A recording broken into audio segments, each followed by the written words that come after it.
अवधूत चिंतन श्री गुरुदेव दत्त. विश्वात्मन अवतरित श्रीरामकृष्ण आणि माझ्या श्रुतिगण भावंडांनो, आपल्याला ह्या ठिकाणी एक विषय घ्यायचा आहे. भगवान श्रीकृष्ण पूर्ण अवतार आणि मर्यादित श्रीराम प्रभू यांच्या आपण गणित विज्ञानातून स्थितीनुसार जन्मविस्तार पाहूया. हे दोन्ही अवतार महाविष्णूचेच.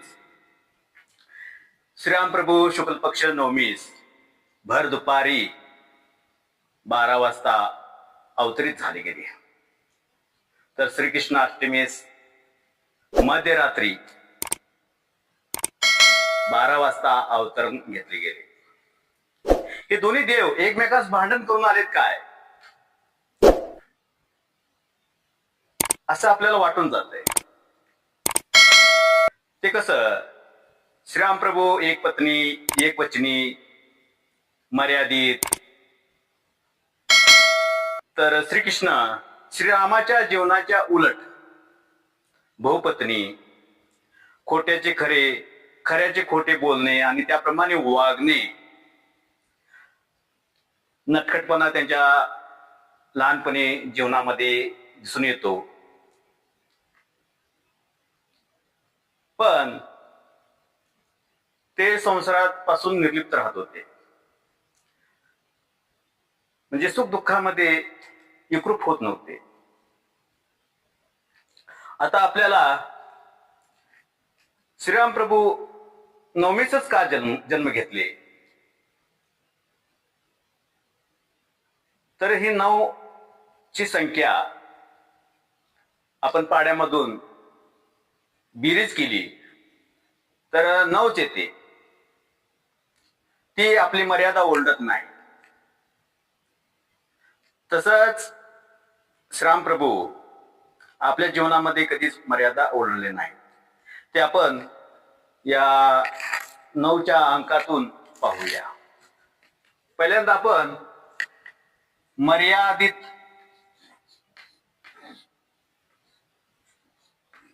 पुरुषोत्तम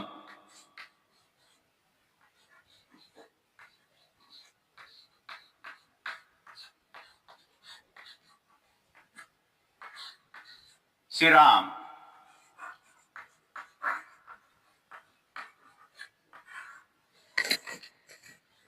शुक्ल पक्ष यांचा अवतरण दिवस शुक्ल पक्ष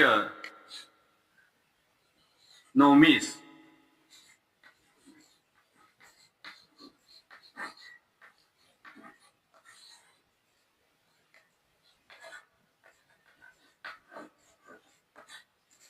शुक्ल पक्ष नवमीस अवतरण झाले गेले,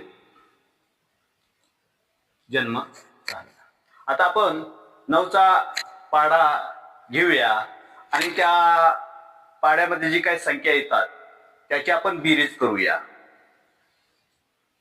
9 एके 9, 9 दोन्ही 18, 9 त्रिक 27, 9 चौक 36, 9 पाचा 45, 9 सख 54, 9 सत्ती 63, 9 आठ 72, 9 9 81 आणि 9 10 90.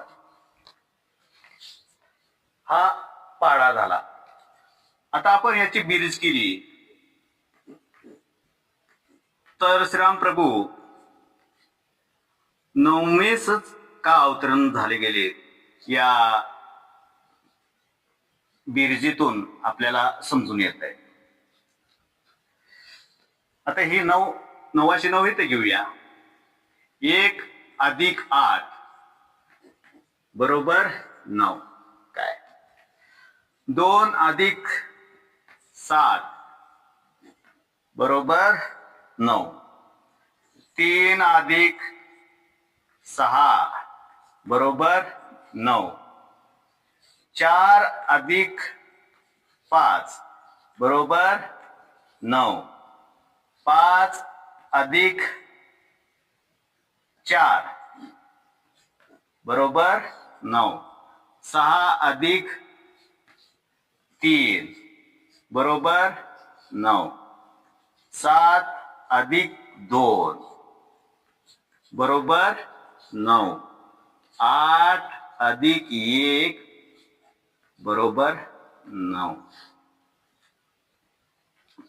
9 अधिक 0 बरोबर 9च येते. आपण ह्या पाड्याची बेरीज केली तर हे 9च येते. म्हणून श्रीरामप्रभू 9वेच अवतरित झाले गेले.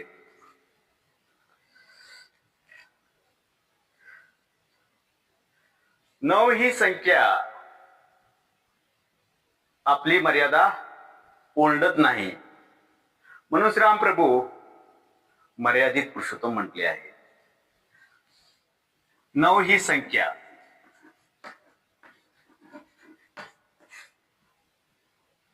नऊ ही संख्याची बेरीज पाड्यातून केली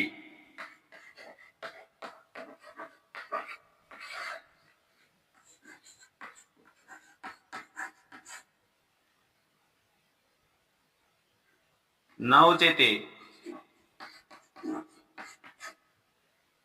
ती 9 संख्या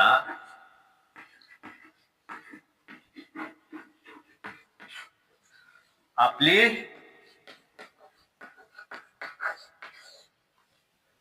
मर्यादा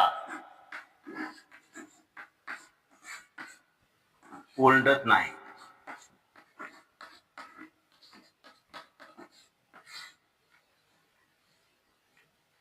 म्हणून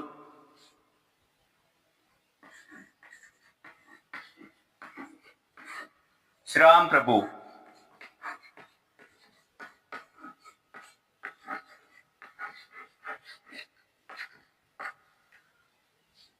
नवमीस अवतरित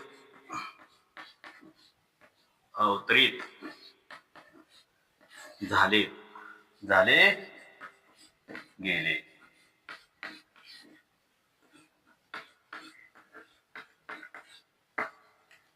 हे महाविष्णूचेच अवतार श्रीरामप्रभू आणि भगवान श्रीकृष्ण. पण श्रीरामप्रभूंना पूर्ण अवतार म्हटलं गेलं नाही. का म्हटलं गेलं नाही? तर ह्या 9च्या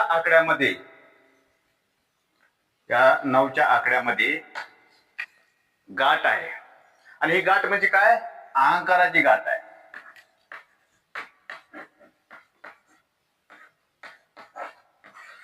अहंकाराची गाठ आहे. हे आपण विचार या ठिकाणी मांडूया. ह्या मर्यादेतून 9 संख्येतून कळलं गेलं.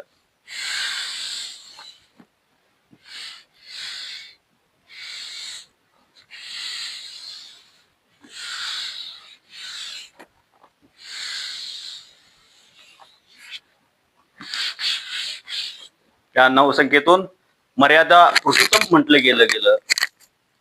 आपण ह्या विषयामध्ये सखोल अभ्यासातून कळवून घेतलं. पण ही 9 ही संख्या मर्यादित पुरुषोत्तम अवतरित झालेत.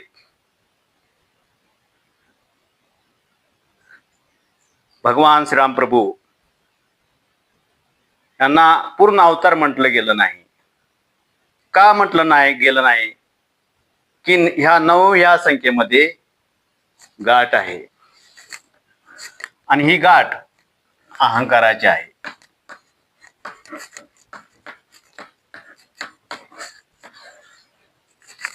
ही अहंकाराची गाठ असल्यामुळे श्रीरामप्रभूंना दुःख भोगायला मिळाले.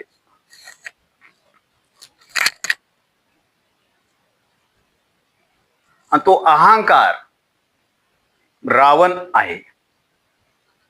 तो रावण आपल्यामध्येच राहतो. 9 ही संख्येची बेरीज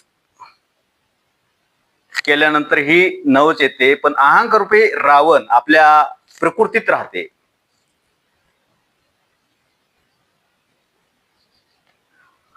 आता ही प्रकृती कोण आहे?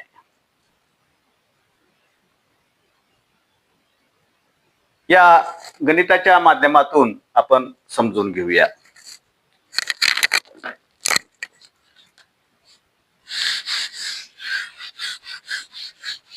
प्रकृती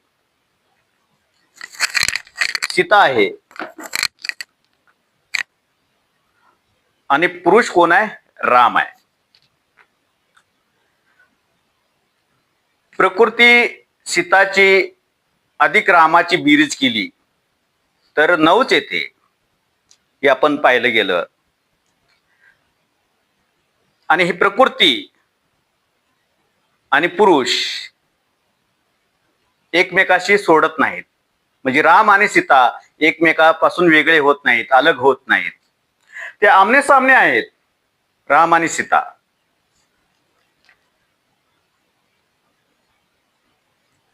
रामची सावली ही सीताच आहे, म्हणजे ही प्रकृती आहे. तिला कुणी माया म्हटलं गेलंय या सावलीला. पण ह्या गाठरूपी रावणाने सावलीला ताब्यात घेतलं. रामायणामध्ये म्हटलं गेलं की सीतेला पळवून नेलं. म्हणजे या प्रकृती पश्चिमाभूते प्रकृतीला, सीतेला रामापासून वेगळं केलं गेलं. ते कसं? आता आपण पाहूया. 9 सक्क 56, 9 सत्ते 63, 9 8 72, 9 9 81, 9 10 90. आपण पाहिलं की 909 येते. 18 81, 27 72, 36 63, 45 54. ही उलट आहे. 18च्या उलट 81, 27च्या उलट 72, 36च्या उलट 63, 45च्या उलट 54. ही उलट झाली. म्हणजे ही सावली आहे. ही काय? सावली आहे. ही एकमेकाच्या आमने सामने आहेत, एकमेकाच्या समोरासमोर आहेत. पण ह्या प्रकृतीला आणि आत्मस्वरूप रामाला कळून येत नाही की मी कोण आहे. ती कशामुळे कळून येत नाही? ही 9ची गाठ असल्यामुळं. हे उलट झालं. 1 इथं उलट 1 आलं, 8 8 इथं आलं, 2 2 इथं आलं, 7 7 इथं आलं, 3 इथं आलं, 6 6 इथं आलं, 4 4 इकडे आलं, 5 5 इकडे आलं. तर ही उलटी आहे. पण हे आमने सामने आहेत, पुरुष आणि प्रकृती.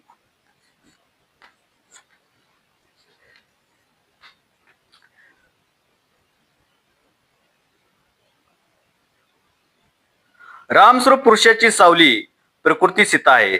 पण त्या 10 इंद्रियामध्ये वास करणाऱ्या अहंकाराने म्हणजे रावणाने त्या पुरुषाची सावली पळवून नेली. म्हणजे त्या प्रकृतीवर अहंकाराने ताबा घेतला. त्या अहंकारात रामच राहतो, त्या प्रकृतीत रामच राहतो, त्या इंद्रियात रामच राहतो. पण आत्मराम त्यापासून वेगळा होत नाही. तो अहंकाराच्या सहवासाने म्हणजे 9च्या गाठीमध्ये वावरतो. अहंकाराच्या सहवासाने 9च्या गाठीमध्ये वावरतो. तो वेगळा होत नाही.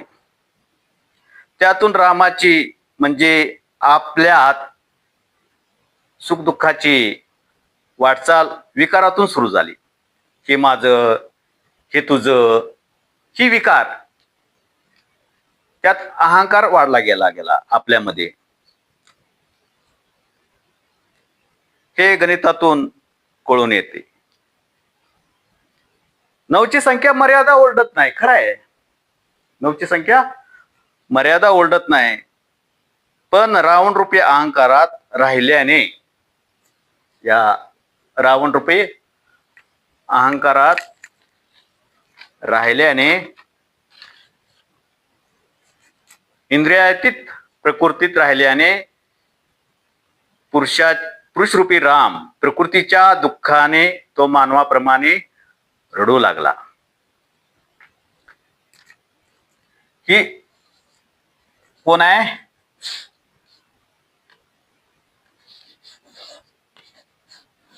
पुरुषोत्तम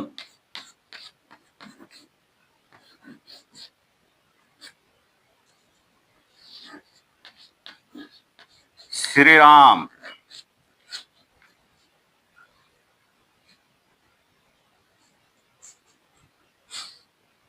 आणि प्रकृती सीता.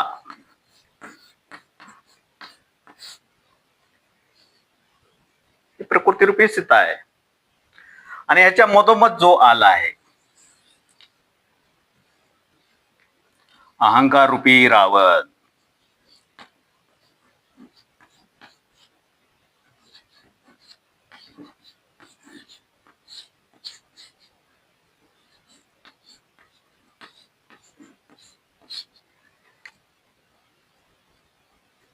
ही पुरुषोत्तम श्रीरामाची सावली आहे, प्रकृती सीता.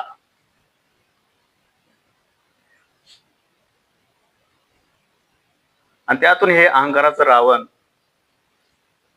आल्यामुळं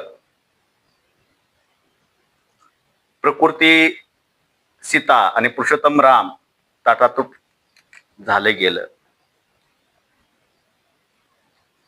त्यातून आपल्याला सुख दुःखाची अनुभूती येऊ लागली.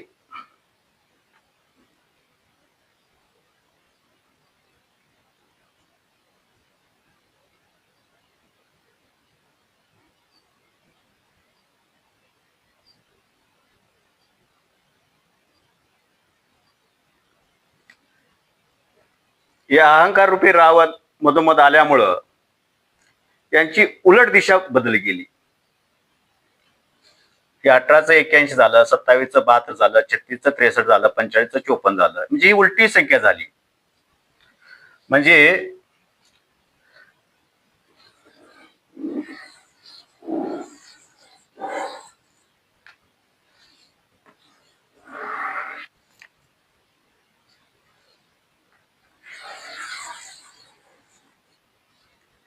नऊ,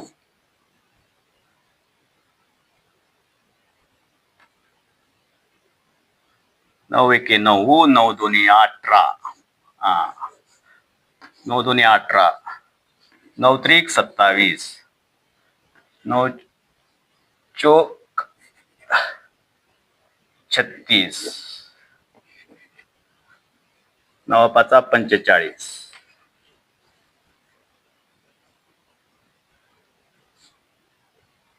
1 2 3 4 5, 9 पाचा 45.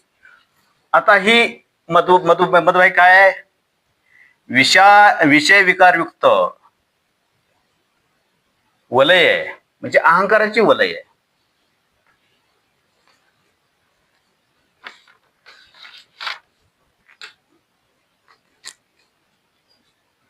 आता आपण यातून पाहिलं, 9चं उलट झालं,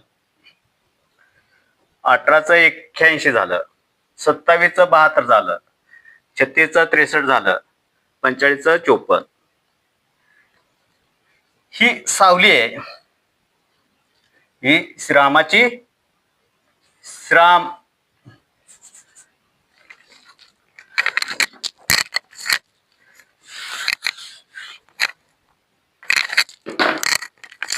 मर्यादित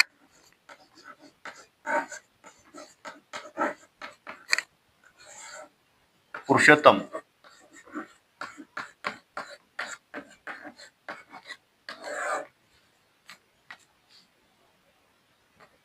श्रीराम. हे कोण आहे? श्रीराम प्रभू आहे. आपण ह्याच्यातून समजून घेतला तर ह्याच्यातून वलय म्हणजे सावलीतून समजून घेऊया. त्रिकुटी सीता ही खाली आहे. जसं ही पाण्यामध्ये सावली पडते